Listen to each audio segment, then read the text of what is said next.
I'm Adam Maness. And I'm Peter Martin. And you're listening to the You'll Hear It podcast. Daily jazz advice coming at you. Brought to you by Open Studio. That's right.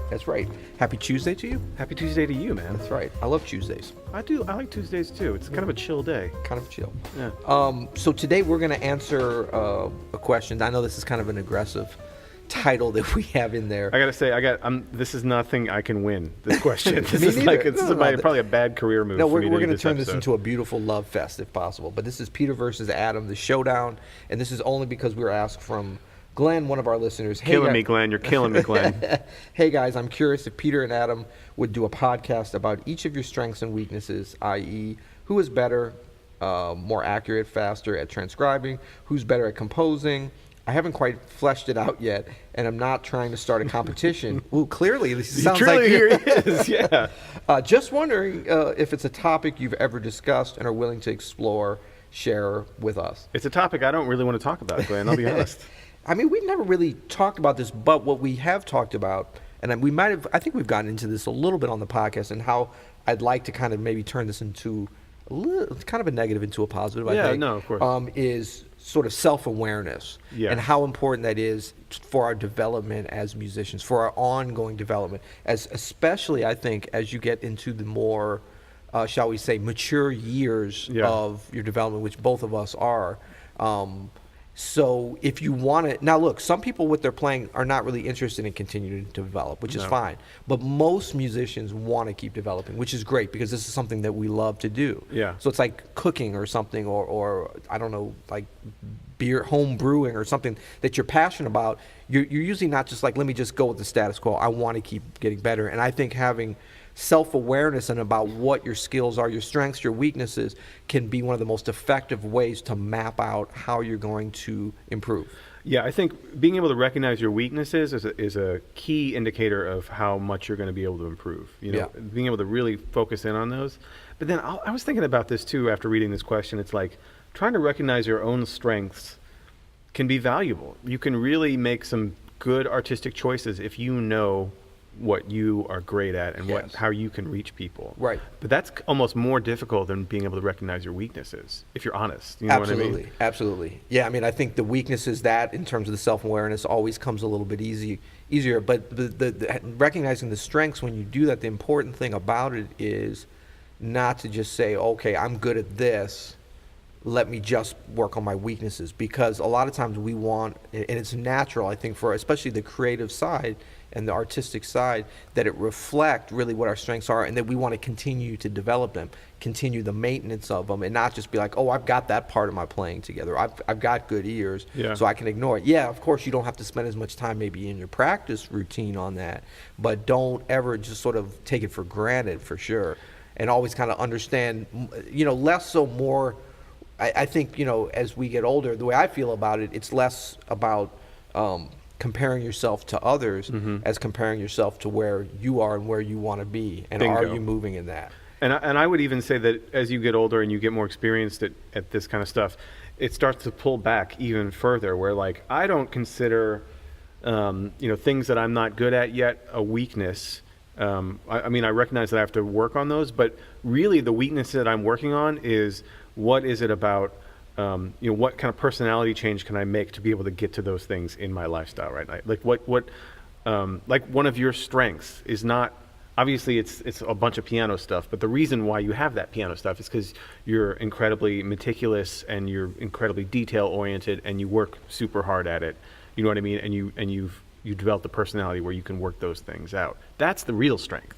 Like your eighth note lines are a strength, but that's not like, the reason you got there is because of a personality strength. And I think the older you get, you realize like those are the strengths and weaknesses that matter most, is like getting, those personality traits stronger that help you to develop as a musician and as a person. Yeah, I know, I agree with that. And I would say too, that those personality traits, be they strengths, weaknesses, or oftentimes we're somewhere in the middle, that we can affect change on ourselves when we get that self-awareness. And it's important to not to be like, I'm a disorganized person, or I don't have good ears, or I don't, like, if you tell yourself that enough, or if you're told that enough when you're young, you kind of accept that as who you are. But we can all change ourselves. Now, we could, like, there's certain things that are harder to change than others, and we don't want to spend as much energy. I'm a short man. I really going to work this next year on becoming taller. That'd be That's hard. going to be tough at Yeah. my age, Yeah. But that's actually not as much of a personality thing. So outside of the physical, things, once we get into strengths or what we could perceive as weaknesses, we can turn a lot of those around, and we should. It's That's all right. about kind of balancing where we want to go as far as the promised land with what our art is. I think one interesting thing, and I was just thinking about this between you and I, I've learned a lot from it, and I think that we can all learn and affect those kind of personality and that become musical traits from our friends or other people we admire. Totally. So like one thing from us working together the last few years, even you'll hear it, was that I saw that you had a great ability to, tackle really interesting artistic projects and like take them to completion in a very like disciplined way. Whereas, and so I kind of adopted some of that. I didn't even necessarily think about it so much. It was just something that I saw and I was like, okay, let me try that. And then that worked. And as in before, it was more about like everything has to be perfect, or I'm not going to do it, or I'm not going to finish it. And I saw you doing a lot of projects that Definitely weren't perfect. well, I mean, not only that, they didn't necessarily need to be, but going into it, if you thought, can I get this to the level that I want to, you would have maybe been discouraged and not done it. Yeah. You ended up getting it to the level that was more than acceptable. It was really good. And so like it's a little bit about like taking chances on different things and kind of diving into that. And that kind of inspired me. So I think, there's all different things. There's like, what is your technique on this? Jeff Keezer was in here. We were both like, wow. When he goes into his two-handed thing, Dude, it's yeah, like, it was ridiculous. It's amazing. Like obviously he's way better than almost anybody alive at doing that. But there's also a bigger, that's like just one facet of him. Right. He's not a one-trick pony. And, your ability to write for a lot of different ensembles in a super interesting way where you are able to channel your own voice in a very authentic way, is one of your big strengths that I see. But it's not the only thing that you do. And it also doesn't only manifest itself on those projects. Like I hear that in your playing as just a straight jazz trio player too. It's part of you. Yeah. And it's something that makes your style so great and so interesting. Oh, thanks, man. Yeah. Yeah, I agree that it's like those things that you can notice in other people. I always tell the story about you that like, the first time I went to your office when like you had this office upstairs here, and you had charts that were like pretty well organized, and we had done a couple gigs where you had sat in with my band, the 442s, and you had those charts like filed away under the 442s, and I was like, oh man, like he's ready to go for the next gig. And that to me like spoke like it was a aha moment of like, oh shit, like I got to get organized here. Of like, that's why Peter Martin is Peter Martin, because he's has that level of detail covered. Because I got that account at the Office Depot. That's what makes me me, man. But you had that level of organization that I didn't have, and that now like the last couple of years, like that's what I have been working towards, is to like getting myself organized in all regards, that it's not just random, that you have this level of quality, right? Well, and I think that goes along with that self-awareness thing, because when we're younger, we can get away, not only can we get away with kind of just the brute strength of our talent and our energy and stuff, but we also don't actually know enough about ourselves yet. It's good to be organized when you're younger too, but we don't really have that much to be organized with. You know what I mean? It's true. Because we don't have all of our thoughts complete. And I think that you hit that stage, and I did too, really not that long ago either. It wasn't, you might have seen that at that time, but we start to get to the point where we're like, okay, life's ticking along here. Like what change do we want to have on the world?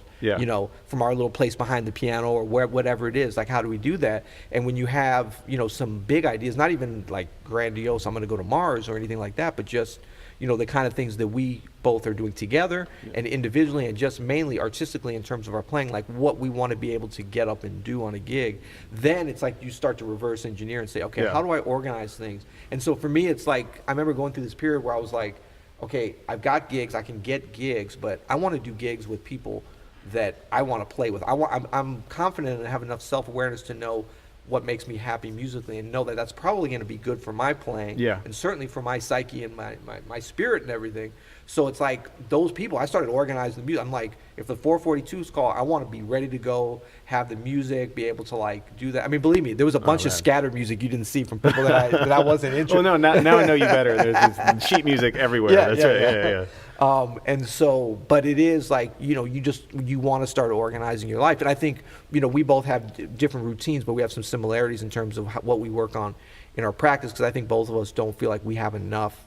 The optimal amount of time to practice is kind of all day. Yeah. Where you just play and then you kind of chill. Oh, man. And like look out the window and then come back and play and just kind of chill and like work on things in such an organic flow. It's funny how quickly you start taking for granted those remember those like 6-8 hour sessions when you're a kid. Yeah. And you're just working and like, man, what I wouldn't give to have that. Right. You know what I right. mean? And Yep. you just don't. Life happens and you just can't. Yep. But this is why I think it's important to, why you've developed, and then, me sort of following your lead of these systems, right? Of like organization of your practice routine, of your writing, of your professional life, of having the charts for the different gigs and being prepared as much as possible. I mean, that all starts adding up to, a very, very world-class level of person and musician that, we're always striving to be, I think. This is part of it, man.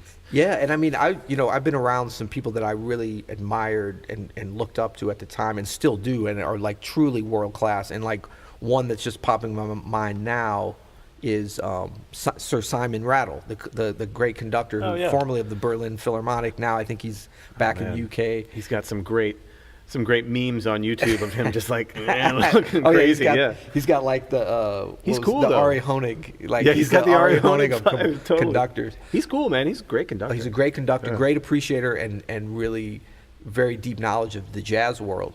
But the one time that I worked with him, he came into the kind of talk through before the rehearsal, and he had our charts. And one of them was an arrangement that I did. Mm-hmm. Like he had made little notes. This is just like what I would consider a hack arrangement, Yeah. I mean, not if you go to a community orchestra or even like a mid-level orchestra is pretty good, but this is the Berlin Philharmonic. Right. This is Simon Rattle. The fact that he's even having to spend time like looking at my notes, but he treated it like he had it in his folder. He came in there and he knew it. That's why and he's was like, Simon Rattle. Exactly. Yeah. But I'm like, he could get away with like, let me have my sister, or really he could just show up at the rehearsal and just beat, and it would be fine. Sure. But I mean, he's pro. He's pro, and so that those little things all started to add up. Where I was like, let me get my beep together and really treat things of that I want to be part of. And anything that I agree to do, I'm going to treat it that way. What I've gotten better at is if it's something I'm not interested in, I'm not going to go in and just have something. I'm just not going to do it. Yeah. And so yeah. In terms of, okay, we didn't quite answer the question. I told you it was going to turn into a love fest. So that's how it is. As far as like specific things, it's like, I mean, obviously, Peter Martin is like, I'm not gonna try to compete with the piano playing. And then like, I think all the transcribing that's like. Yeah, I think we're both pretty. We're both pretty good. I mean, you have really good ears. I think everybody, when you get to a certain level, has the same kind. Like, I don't know. I don't know how you could be really great Who's better at at composer. We should get Mozart and Bach. Who's better? Who's better at composing? Yeah, I don't know. And then, this is crap. Forget this. And you're not going to flesh it out today, Glenn. Sorry, buddy. I would say one thing that's interesting, and I don't know that we've ever talked about that. I'll just say this in terms of competition between pianists. Because somebody that we both know, I won't call him out, just told me the other day at Boston, he's like, man, and this is a really good young pianist who used to always be like, Peter, you're the greatest piano player in the world. And now he's up in Boston, and he described me, he's like, yeah, Peter, you're like the best piano player in the Midwest. Like, I'm going down fast. So the more he tries, once he gets to Chicago, he's going to be like, you're the best in Missouri. And then it's, But I mean, I really think that, one of the great things about us working together, and certainly you guys hear the rapport that we have on, you'll hear it, is very indicative of our actual friendship and musical relationship and kind of our views. Yeah. But also part of the reason that I brought you into the Open Studio fold in the beginning was that I really saw a nice sort of dovetailing of our personalities and our skills that really go a lot deeper than just we're both pianists, so there's going to be a clash. First and foremost, we're both musicians. Yeah.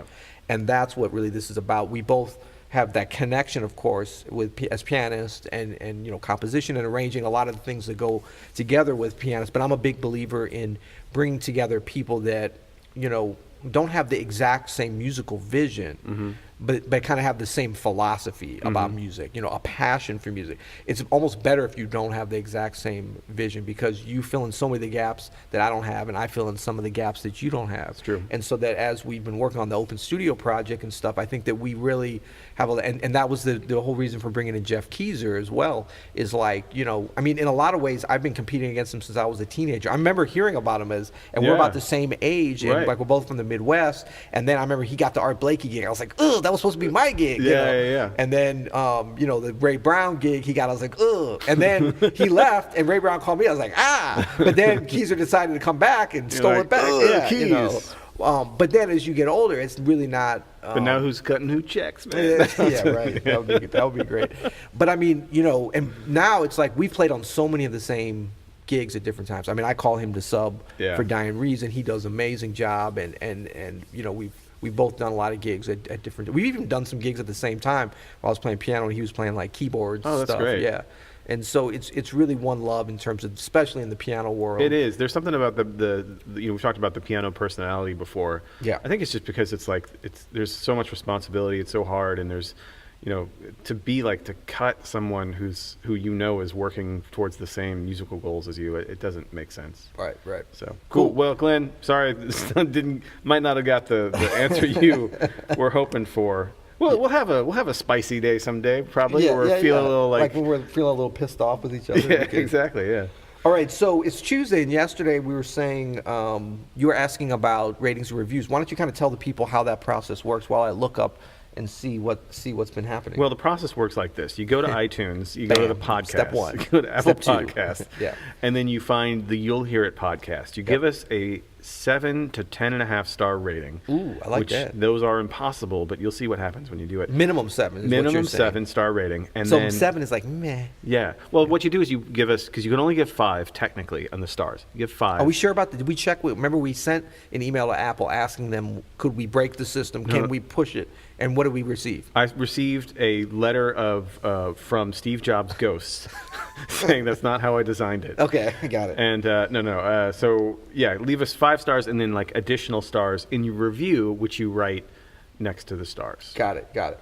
Okay, and speaking of that, and then so yeah, the rating is kind of your entry point. We love you for that, thank you. But then the review, you know, fleshing out a little review is even better, because we get to, you know, get a little feedback, positive or negative. It's all good. Positive we don't or edit negative. this. We don't control. So 3 days ago we got a 5-star review.